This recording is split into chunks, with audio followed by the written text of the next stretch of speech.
নির্বাচন দিয়ে ডক্টর ইউনূস পদত্যাগ করার সিদ্ধান্ত নিলেন। এইদিকে বিএনপির সমস্ত গোপন তথ্য ফাঁস করে দিচ্ছেন পিনাকি ভট্টাচার্য। হঠাৎ করেই একই সিদ্ধান্ত নিলেন সেনাপ্রধান। বিস্তারিত জানতে ভিডিওগুলো সম্পূর্ণ দেখতে থাকুন। আগামী ডিসেম্বর থেকে 2026 সালের জুনের মধ্যে জাতীয় নির্বাচনের লক্ষ্য নিয়ে সংস্কার কার্যক্রম দ্রুত এগিয়ে নেওয়ার তাগিদ দিয়েছেন প্রধান উপদেষ্টা এবং জাতীয় ঐকমত্য কমিশনের চেয়ারম্যান ডক্টর মোহাম্মদ ইউনূস। পিনাকিদা যে ওয়েতে হাঁটতেছেন, আগামী দিনে ভোটের মাঠে বিএনপির কিছু ভোট নষ্ট করেই ছাড়বেন। ডক্টর মোহাম্মদ ইউনূস কি আসলে নির্বাচন দিবেন নাকি দিবেন না, এই কথার উপর অনেকের একটা সন্দেহ তৈরি হয়েছে। যেভাবে ওনাকে 5 বছর ক্ষমতা রাখার জন্য পিনাকি সার্জিস্টার কথা বলে জাতীয় সংসদ নির্বাচনের তারিখ ঘোষণার ব্যাপারে সরকার কিন্তু তালগোল পাকিয়ে ফেলছে। দর্শক, হঠাৎ করে ডক্টর ইউনূস এই বছরের ডিসেম্বরের মধ্যে নির্বাচনের তাগিদ কেন দিলেন? আসসালামু আলাইকুম সম্মানিত দর্শক, আজকের ভিডিওটি অত্যন্ত গুরুত্বপূর্ণ, অনেক স্পেশাল। ভিডিওটি আপনারা কোনো ধরনের টানাটানি না করে সম্পূর্ণ দেখবেন। প্রিয় দর্শক মণ্ডলী, অন্তর্বর্তীকালীন সরকার ডক্টর মোহাম্মদ ইউনূস হঠাৎ করে কঠিন সিদ্ধান্ত নিয়েছে নির্বাচনকে নিয়ে। এইদিকে আবার বিএনপি কঠিন একটা সমালোচনার মুখে পড়েছে। বিএনপি নেতাকর্মীরা মহাবিপদে পড়ে গেছে। প্রিয় দর্শক মণ্ডলী, হঠাৎ করে ডক্টর মোহাম্মদ ইউনূস পদত্যাগ করার সিদ্ধান্ত নিলেন এবং খুব দ্রুত নির্বাচন দেওয়ার ঘোষণা দিলেন। এইদিকে আবার সেনাপ্রধান জেনারেল ওয়াকারুজ্জামান কঠিন সিদ্ধান্ত নিচ্ছেন এই নির্বাচন নিয়ে। দর্শক, বেশি কথা বলবো না, আজকের এই ভিডিওটি সম্পূর্ণ দেখে আপনারা বিস্তারিত বুঝতে পারবেন। তো বেশি কথা না বাড়িয়ে আমরা মূল ভিডিওতে চলে যাই। আপনারা মনোযোগ সহকারে ভিডিওগুলো সম্পূর্ণ দেখতে থাকুন। মূল আলোচনায় যাওয়ার আগে পিনাকিদা যে ওয়েতে হাঁটতেছেন, মানে আমার কাছে মনে হচ্ছে আর কি আগামী দিনে ভোটের মাঠে বিএনপির কিছু ভোট নষ্ট করেই ছাড়বেন। মানে মির্জা আব্বাস থেকে শুরু করে মির্জা ফখরুল ইসলাম থেকে শুরু করে বাংলাদেশের গাদ্দার হিসাবে বিভিন্নভাবে এবং শহীদ প্রেসিডেন্ট জিয়াউর রহমানকে অনেক তথ্য দিচ্ছেন। এতদিন এগুলো আমরা নিজেরাও জানতাম না। তিনি বলছেন কেউ বিশ্বাস করছেন, আবার কেউ বিশ্বাস করছেন না। একটা মিশ্র প্রতিক্রিয়া আছে। বিশেষ করে আমার ফেসবুক ফ্রেন্ড লিস্টে যারা আছেন, আমি অনেকে দেখতাম যে আওয়ামী লীগ সরকার থাকাকালীন একদম মহান নেতা হিসাবে পিনাকিদারে যে শ্রদ্ধা সম্মান সাংবাদিক ইলিয়াস রে করতেন, কনক সারোয়ার রে করতেন, এখন তারা উল্টা এখানে গালাগালি করেন, হাহারি এক দেন। কোথাও না কোথাও যখন নিজের দলের বিরুদ্ধে অবস্থান তৈরি হয় তখন এটা হয়। বিএনপির রাজনৈতিক একটা অবস্থান এই মুহূর্তে চাপের মুখে আছে। প্রধান কারণ কিন্তু অনলাইন ইনফ্লুয়েন্সিং, প্লাস ওই যে কিছু কর্মী একটা ফোন আলাপ ভাইরাল হয়েছিল না, 17 বছর পর একটা কাম পাইছি বেটা, তুই এখানে আসছিস, তুই সাংবাদিক। এরকম কিছু জিনিস ভাইরাল হয়ে যাচ্ছে, মুহূর্তে মানুষের কাছে যাচ্ছে। সরকারের বিভিন্ন জায়গা থেকে আলাপ হচ্ছে, ইসলামিক দলগুলো আলোচনা করছে যে আবার কি লুটপাট ফিরে আসবে, চাঁদাবাজি অনেক জায়গায়। বিশ্বাস করেন, আমি আমার এলাকার দুই একটা ঘটনা বলি। কমিটিতে একটা জায়গা পাইছে, উনি মনে করতেছে উনি কমিটির আব্বা, এলাকার আব্বা, ভদ্র মানুষ, কিন্তু ক্ষমতা জীবনে একটু পাইয়ে দেখি মানে আরেকটা ক্যারেক্টার। বিএনপি ক্ষমতায় আসে নাই। এগুলা কি হয়, লোকালি মানুষকে ভাইব্রেট করে। এগুলো বুঝতে হবে বিএনপিকে। আমিও ব্যক্তিগতভাবে বিএনপির পজিটিভটা পজিটিভ বলি, সমালোচনাটা করি। কেন? আওয়ামী লীগকে দেখে শিক্ষা নিতে হবে একদম রুট লেভেলে। এটা ভাবার কোনো কারণ নাই যে ক্ষমতা বিএনপি যাবে নিশ্চিত, কিন্তু বিপরীতে রাজনৈতিক প্রতিপক্ষ হিসাবে মাঠে কিন্তু এনসিপি থেকে যাবে, আর এনসিপির সাথে একটা সময় যোগ দিবে আওয়ামী লীগও। দেখেন বিপরীত দল এইভাবেই তৈরি হয়, সামহাও হয় ভাই। বিভিন্ন বক্তব্য আছে না অনেকের। যাই হোক, আলোচনার বিষয় হচ্ছে ডক্টর মোহাম্মদ ইউনূস কি আসলে নির্বাচন দিবেন নাকি দিবেন না, এই কথার উপর অনেকের একটা সন্দেহ তৈরি হয়েছে। যেভাবে ওনাকে 5 বছর ক্ষমতা রাখার জন্য পিনাকি সার্জিস্টার কথা বলে, আবার আমাদের স্বরাষ্ট্র উপদেষ্টার একটা কথা তিনি বলছিলেন এমনি, কিন্তু এটা সিরিয়াস নেওয়া হয়েছে। টেনশন বিএনপির মধ্যে আছে, কোনোভাবেই যেন ডক্টর ইউনূসকে বিশ্বাস করতে পারতেছে না। আর ডক্টর ইউনূসকে যদি শান্তিপূর্ণভাবে রাষ্ট্রের সংস্কার এবং আরো কিছু কাজ করতে হয়, তাহলে বিএনপির সাপোর্টটা খুবই জরুরি। খুবই। বিএনপির নেতারা কিন্তু শক্তভাবে কথা বলা শুরু করছেন, আদায় করে নেব, বাপ ডাইকা দিয়া যাবে, দিবে না মানে কি, হ্যাঁ, মানে এরকম নানান ভাবে 5ই আগস্টের মতন হাসিনার মতন পালাইতে হবে, ইশারা ইঙ্গিতে এই বক্তব্যগুলো ডক্টর ইউনূসের উপর মানসিক চাপ তৈরি করছে। যতগুলো পেস এনসিপি লাগাইছে, আমার মতে বিএনপি যদি এনসিপি আত্মপ্রকাশ না হয়তো বিএনপি এতটা টেন্সড হইতো না যেটা এখন হচ্ছে। তারা রাজনৈতিক দল করে ফেলছে। এই দলটার পৃষ্ঠপোষক আবার ডক্টর ইউনূস। কথায় কথা তিনি ছাত্রদেরকে গার্জিয়ান মনে করেন, ওনারও ভুল আছে টুকিটাকি, এটা বাস্তবতা। তো এগুলোর কারণে বিএনপি সন্দেহের জায়গাটা মোটামুটি হয়ে গেছে। আবার যে 5 বছর আওয়াজ দিচ্ছে, তো বিএনপি চিন্তা করে ভাই আমরা তো নির্বাচন দিতে হবে, তারপরে ক্ষমতায় যাইতে হবে, যে পাশ করে সেই যাবে, দুইটা পক্ষের। বাট ইউনূসকে যদি তিনি যদি শান্তিপূর্ণভাবে এই নির্দিষ্ট সময়টা থাকতে চান, বিএনপি সাপোর্ট করতে হবে ওনাকে, এটা বাস্তব। নয়তো রাজপথে মানুষ মরবে, লড়াই হবে, কেউ বলতেছে যে জীবন দিয়ে দিবে, এনসিপি বলতেছে আমরা আবার শহীদ হবো, বিএনপি মাঠে নামুক, একদম দেখা নিব। এরকম কিন্তু বিভিন্ন জায়গায় স্বতন্ত্রভাবে কেউ বক্তব্য দিচ্ছে, বিএনপি বলতেছে মাঠে নামলে কেউ রক্ষা নাই। এই পরিস্থিতি খুব ঘায়েল করে ফেলবে।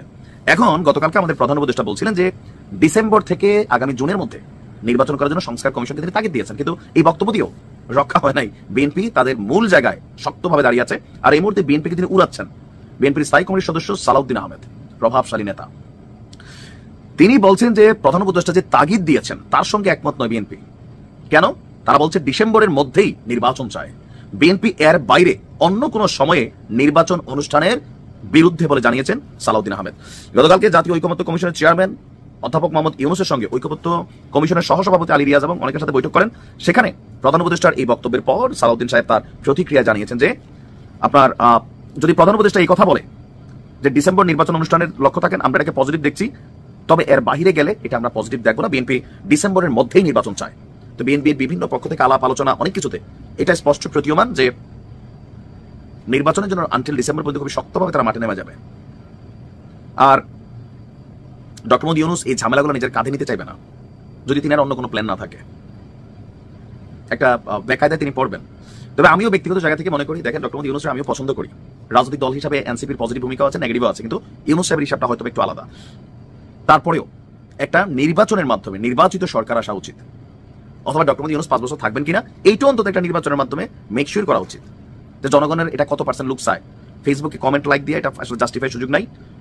মাঠ পর্যায়ে ভোটারদের মাধ্যমে এটা যেমনি হোক প্রয়োজনে রাষ্ট্র আইন টেন করে যে হ্যাঁ ডক্টর মোহাম্মদ ইউনূস ব্যক্তি হিসেবে এতদিন থাকবে কিনা, এটাও মিনিমাম লেভেল একটা নির্বাচন হইতে হবে। একাংশ মনে করছে উনি গার্জিয়ান, আরেকাংশ মনে করছে তিনি গার্জিয়ান হন কেমনে, হইতেই পারেন না, এরকম আছে না? আছে। তো জনগণের মতামত নিয়ে যেটা হইতে হবে সেটা হচ্ছে নির্বাচন। এখন ডিসেম্বরে হোক জুনে হোক নির্বাচন হইতেই হবে। জাতীয় সংসদ নির্বাচনের তারিখ ঘোষণার ব্যাপারে সরকার কিন্তু তালগোল পাকিয়ে ফেলছে। প্রথমে তারা বলল আজকে ডিসেম্বরের মধ্যে সংস্কার কার্যক্রম শেষ করা, যাতে এই সময়ের মধ্যে নির্বাচন করা সম্ভব হয়। পরে আবার সেই আহ্বান বলা যায় সংশোধন করে বলা হচ্ছে যে ডিসেম্বর থেকে জুনের মধ্যে সংসদ নির্বাচন আয়োজন করা হবে, সেই জন্য সংস্কার কার্যক্রম দ্রুত শেষ করার জন্য। তাহলে কি হলো? আগে বলা হচ্ছিল যে ডিসেম্বরের মধ্যে নির্বাচন হবে, সেই জন্য সংস্কার কার্যক্রম দ্রুত শেষ করতে। পরে বলা হচ্ছে যে সংস্কার কার্যক্রম দ্রুত শেষ করতে হবে ডিসেম্বর থেকে জুনের মধ্যে যে নির্বাচন হবে সেই লক্ষ্যে। দর্শক বুঝতেই পারছেন যে একই দপ্তর থেকে দুবার সংশোধন করা হলো, কেউ কেউ বলছেন যে 3 দফা সংশোধন করা হলো। এখন স্বাভাবিকভাবেই প্রশ্ন ওঠে যে তাহলে কি সরকার খুব আন্তরিক না? সে কেন ফ্লেক্সিবল একটা টাইম রাখা হচ্ছে? কেন এই সরকার 8 মাসের মাথায় এসেও, যেখানে সংস্কার কমিশনগুলো তাদের সংস্কার রিপোর্ট শেষ করেছে, এখন দ্রুত আলোচনার মধ্য দিয়ে শেষ করে নির্বাচনের তারিখ কেন ঘোষণা করতে পারছে না? এবং এই ঘোষণা নিয়ে একটা যেই গুবলেট অবস্থা, সেই অবস্থাটার মধ্য দিয়ে যেটা হয় যে রাজনৈতিক দলগুলোর মধ্যে সন্দেহ বিশ্বাস বাড়ে। বিএনপি প্রথম থেকেই বলছে যে তারা একটা রেগুলার সরকার চায়, নির্বাচিত সরকার চায়। তারা 15 বছর ধরে আন্দোলন করেছে নির্বাচনের জন্য। সুতরাং নির্বাচন যাতে সুষ্ঠু নিরপেক্ষ হয় সেজন্য এই সংক্রান্ত সংস্কার কার্যক্রম শেষ করে নির্বাচনের তারিখ ঘোষণা করা। ইতিমধ্যে দেখতে দেখতে 8 মাস অতিবাহিত হচ্ছে, কিন্তু এখনো পর্যন্ত ওই একটা টাইম ফ্রেমের মধ্যে আছে ডিসেম্বর থেকে জুন। ফলে এইরকম একটা ফ্লেক্সিবল টাইম থাকার ফলে দল ঠিক নির্বাচনী প্রস্তুতি নিয়ে নির্বাচনের জন্য যে সংগঠন গোছানো, প্রার্থী, একটা প্রাথমিক মনোনয়ন কাজ, কোনো কিছুই তারা বুঝে উঠতে পারছে না। যেমন বিএনপির স্থায়ী কমিটির সদস্য সালাউদ্দিন আহমেদ প্রথমে যখন নাকি রিয়াকশন নেওয়া হলো, যখন বলা হলো যে ডিসেম্বরের মধ্যে নির্বাচন হবে, সেই জন্য ঐক্যমত্য কমিশনকে প্রধান উপদেষ্টা ডক্টর মোহাম্মদ ইউনূস বলেছেন যে সংস্কার কার্যক্রম শেষ করার জন্য। তখন তিনি বলেছেন যদি এটা তিনি বলে থাকেন এটা খুবই পজিটিভ। কিন্তু পরের ধাপে যখন কি বলা হলো ডিসেম্বর থেকে জুনের মধ্যে, তখন তিনি বলছেন যে নির্বাচনের বিষয়ে প্রধান উপদেষ্টার এই বক্তব্যের সঙ্গে তারা একমত নয়। এদিকে বুধবার কিন্তু বিএনপির সঙ্গে বৈঠক হবে ডক্টর মোহাম্মদ ইউনূসের। তাহলে কি দাঁড়াচ্ছে? সেই বৈঠকের আগের যে ঘোষণাটা, যদি আগের ঘোষণাটা থাকতো যে ডিসেম্বরের মধ্যে নির্বাচন, সেই জন্য কমিশনকে তিনি দ্রুত সংস্কার কাজ শেষ করতে বলা হচ্ছে, তাহলে কিন্তু ওই বুধবারের বৈঠকটা নিছক আর কি চা সিঙ্গাড়ার মধ্যে সীমাবদ্ধ থাকতো, জাস্ট পারস্পরিক কুশলাদি বিনিময় থাকতো। আমার ধারণা যে নির্বাচনের তারিখ নিয়ে বা একেবারে ডিসেম্বরের কয় তারিখে কখন, এইটা নিয়ে আর বিএনপির মধ্যে চাপাচাপি থাকতো না, বাকিটা ছেড়ে দিত সরকার এবং নির্বাচন কমিশনের উপর।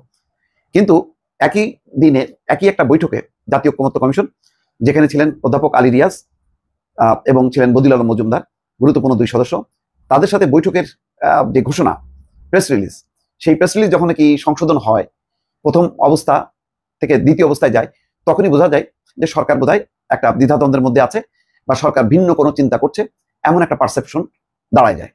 এতে যেটা হইল যে বিএনপির সঙ্গে একটা ভুল বোঝাবুঝির মাত্রা কিন্তু আবার বেড়ে গেল। একটা চমৎকার একটা শোডাউন হলো সরদি উদ্যানে, সকল দলমত নির্বিশেষে ঐক্যবদ্ধ হলো ফিলিস্তিনিদের উপর যে ইসরায়েলের যে নির্যাতন, সেটার বন্ধ এবং প্রতিবাদে।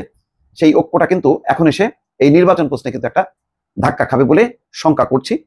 শনিবার বিকালে প্রধান উপদেষ্টা এবং জাতীয় ঐক্যমত্য কমিশনের চেয়ারম্যান অধ্যাপক মোহাম্মদ ইউনূসের সঙ্গে ঐক্যমত্য কমিশনের সহসভাপতি অধ্যাপক আলী রিয়াজ এবং সদস্য বদিউল আলম মজুমদার বৈঠক করেন। সেখানে প্রধান উপদেষ্টা তাগিদ দেন যে ওই ডিসেম্বরের মধ্যে নির্বাচন হবে সেই জন্য।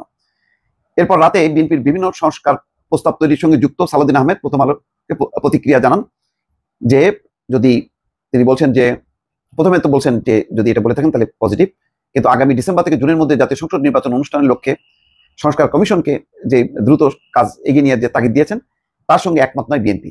তারা ডিসেম্বরের মধ্যেই নির্বাচন চায়, অর্থাৎ ডক্টর মোহাম্মদ ইউনূসের প্রথম যে বাক্যটা ডিসেম্বর, সেই ডিসেম্বরে ফিক্সড হতে চায় বিএনপি এর বাইরে অন্য কোনো সময় নির্বাচন অনুষ্ঠানের বিরুদ্ধে বলে জানিয়েছেন দলটির স্থায়ী কমিটির সদস্য আলাউদ্দিন আহমেদ, অর্থাৎ ডিসেম্বরের পরে অন্য যে কোনো সময়ের বিপক্ষে তাদের অবস্থান।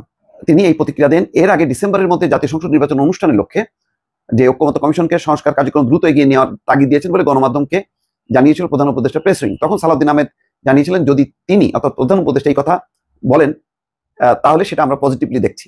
তবে সালাউদ্দিন আহমেদ বলেন আমরা মনে করি উনি ডিসেম্বরের নির্বাচনের জন্য নির্বাচন কমিশনকে আনুষ্ঠানিকভাবে জানাবেন, নির্দেশনা দেবেন এবং যথাযথ প্রক্রিয়ায় জাতির সামনে সেই ঘোষণা দেবেন। পরে প্রধান উপদেষ্টা প্রেস উইং থেকে বক্তব্য সংশোধন করে জানানো হয় আগামী ডিসেম্বর থেকে জুনের মধ্যে জাতীয় সংসদ নির্বাচন অনুষ্ঠানের লক্ষ্যে তাগিদ দিয়েছেন প্রধান উপদেষ্টা। এই বিষয়ে পরে সালাউদ্দিন আহমেদ বলছেন ডিসেম্বর থেকে জুনের মধ্যে নির্বাচন অনুষ্ঠানে প্রধান উপদেষ্টার তাগিদের বিষয়ে আমরা একমত নই। আমরা এই বছরের ডিসেম্বরের আগে নির্বাচন দাবি করি, আশা করি তিনি আনুষ্ঠানিকভাবে এই ব্যাপারে নির্দেশনা দেবেন। সালাউদ্দিন আহমেদ বলেন প্রধান উপদেষ্টা আমাদের কাছে পূর্বে প্রতিশ্রুতি দিয়েছিলেন যে ডিসেম্বরে নির্বাচন অনুষ্ঠানের লক্ষ্যে তিনি সব কার্যক্রম চালাচ্ছেন।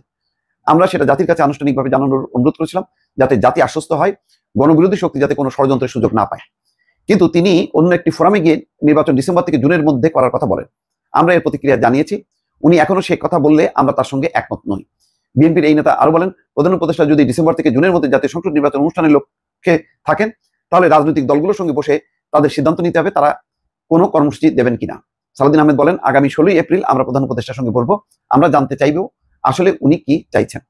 এটা একটা যথেষ্ট বিব্রতকর বিষয় হবে। আগে বলেছিলেন যে যদি কম সংস্কার চায় তাহলে ডিসেম্বর, আর বেশি সংস্কার চাইলে জুন। কিন্তু আমার ধারণা যে এটার একটা সুনির্দিষ্ট তারিখ সহ একটা ঘোষণা আসা উচিত, তাহলে একটা যেই অস্বস্তিকর পরিবেশ পরিস্থিতি রাজনৈতিক অঙ্গনে হবে এটা কারোর জন্যই কাঙ্ক্ষিত। দর্শক, হঠাৎ করে ডক্টর ইউনূস এই বছরের ডিসেম্বরের মধ্যে নির্বাচনের তাগিদ কেন দিলেন?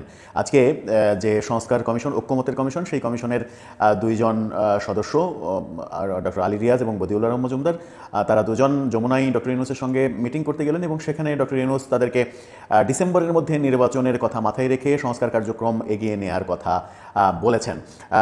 সংস্কার কমিশনের যে প্রেস নোট, সেই প্রেস নোটে এমন তথ্য জানানো হয়েছে। পরবর্তীতে সেই প্রেস নোট আবার পরিবর্তন করা হয়েছে। সরকারের মধ্যেই এক ধরনের সার্কাস যে চলছে সেটা official Facebook page, chief adviser government, সেই অফিসিয়াল ফেসবুক পেজে তাদের বিবৃতিতে স্পষ্ট হয়েছে। সেখানে একটা বিশেষ দ্রষ্টব্য দিয়ে নোট আকারে ব্যাপারটা তুলে ধরা হয়েছে যে আমরা ভুলবশত আগে ডিসেম্বরের কথা বলে প্রেস নোট দিয়েছিলাম, সেটা আসলে ভুল ছিল। সঠিকটা আসলে কি ছিল? সরকার কেন টালমাটাল হয়ে যাচ্ছে? ডক্টর ইউনূস কেন হঠাৎ করে আবার ডিসেম্বরে নির্বাচন করে সরকারের অন্য গণতান্ত্রিক সরকারের কাছে ক্ষমতা হস্তান্তর করে চলে যাওয়ার কথা বলছেন? কোন চাপে পড়েছেন? আন্তর্জাতিক চাপ অনেক বেশি বেড়ে গেল কিনা, সেই আলোচনায় করবো এই ভিডিওতে। থাকবেন পলিটিক্স টিভির নিয়মিত আয়োজনে।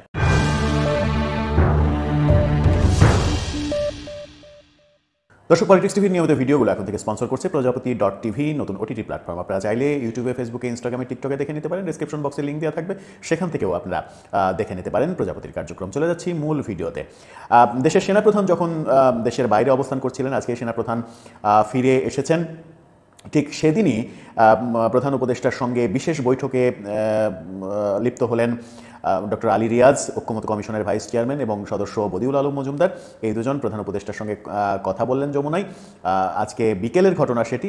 তারপরে ঐক্যমত্য কমিশনের থেকে একটা প্রেস নোট দেওয়া হয়। সেই প্রেস নোটে বলা হয় যে আগামী ডিসেম্বরের মধ্যে নির্বাচনের কথা মাথায় রেখে রাজনৈতিক দলগুলোর সঙ্গে সংস্কার কার্যক্রম নিয়ে আলোচনা অব্যাহত রেখে তাদের কার্যক্রম চালানোর জন্য প্রধান উপদেষ্টা তাদেরকে তাগিদ দেন এবং সেখানে জনসচেতনতা তৈরির কথাও বলা হয়। সরকার কেন সংস্কার বিষয়ে জনসচেতনতা তৈরি করবে? সরকার জনগণকে কেন সংস্কার করতে হবে এটা জনগণকে বোঝাতে যাবে? জনগণের প্রতিনিধি যেহেতু রাজনৈতিক দলগুলো, রাজনৈতিক দলের সঙ্গেই আলোচনা করে কেন সিদ্ধান্ত হবে না? আলাদা করে কার্যক্রম হাতে নিয়ে জনসচেতনতা কেন তৈরি করতে হবে? সেটাও একটা বড় প্রশ্ন। কিন্তু ডক্টর ইউনূস ডিসেম্বরের মধ্যে নির্বাচন করে, সংস্কার করে নির্বাচনের প্রক্রিয়া হাতে নিয়ে রাজনৈতিক দলগুলোর সঙ্গে আলাপ আলোচনা অব্যাহত রাখতে বললেন কেন? যেটি আবার পরিবর্তন করা হলো প্রেস নোটে। এবং চিফ অ্যাডভাইজার গভর্নমেন্ট সেটার অফিসিয়াল ফেসবুক পেজে যে বিবৃতিটা দেওয়া হলো, এখন থেকে আমরা যখন ভিডিওটা করছি তখন থেকে 2 ঘন্টা আগে এই বিবৃতি দেওয়া হয়েছে এবং সেই বিবৃতি এর আগে সংস্কার কমিশনের যে প্রেস নোট সেই প্রেস নোটে ভুল করা হয়েছে এমনটা বলা হয়েছে। সংস্কার কমিশন প্রেস নোটে কেন ভুল করবে, যেখানে বলা হয়েছে যে ডক্টর ইউনূস ডিসেম্বরের মধ্যে নির্বাচনের কথা বলেছেন। ডক্টর ইউনূস হঠাৎ করে ডিসেম্বরের মধ্যে নির্বাচনের কথা কেন বললেন, আন্তর্জাতিক চাপ বেড়ে গেল কিনা, আমেরিকার চাপ বেড়ে গেছে এটা। সম্মানিত দর্শক, আপনারা বিস্তারিত ভিডিওতে দেখতে পারলেন সমস্ত চাঞ্চল্যকর তথ্য। আশা করতেছি এই সম্পর্কে নতুন করে কিছুই বলতে হবে না। প্রিয় দর্শক মন্ডলী, অন্তর্বর্তীকালীন সরকার হঠাৎ করে কেন এত দ্রুত নির্বাচন দেওয়ার সিদ্ধান্ত নিলেন যে আগামী ডিসেম্বরের মধ্যে নির্বাচন হবে এই 2025 সালে? হঠাৎ করে ডক্টর ইউনূস কেন পদত্যাগ করার সিদ্ধান্ত নিচ্ছেন? এর গোপনে কি হয়েছে? এদিকে আবার বিএনপি কিন্তু কঠিনভাবে ফেসে যাচ্ছে। পিনাকি ভট্টাচার্য বিএনপির বড় বড় নেতাকর্মীর সমস্ত গোপন তথ্য ফাঁস করে দিচ্ছে। সবকিছু মিলিয়ে বর্তমানে বাংলাদেশের পরিস্থিতি খুবই উত্তপ্ত। দর্শক মন্ডলী, এইদিকে সেনাপ্রধান জেনারেল ওয়াকারুজ্জামান নাকি গোপনে ষড়যন্ত্র করতেছেন শেখ হাসিনাকে ক্ষমতায় ফিরানোর জন্য। যাই দর্শক মন্ডলী, এই সম্পর্কে আপনারা কি বলতে চান? এই দেশের একজন সাধারণ নাগরিক হিসেবে আপনাদের মূল্যবান মতামত ভিডিওর কমেন্ট বক্সে অবশ্যই লিখে ঝটপট জানিয়ে দেবেন। ভিডিওর সঙ্গে সম্পূর্ণ আকারে থাকার জন্য আপনাদের সবাইকে অসংখ্য ধন্যবাদ।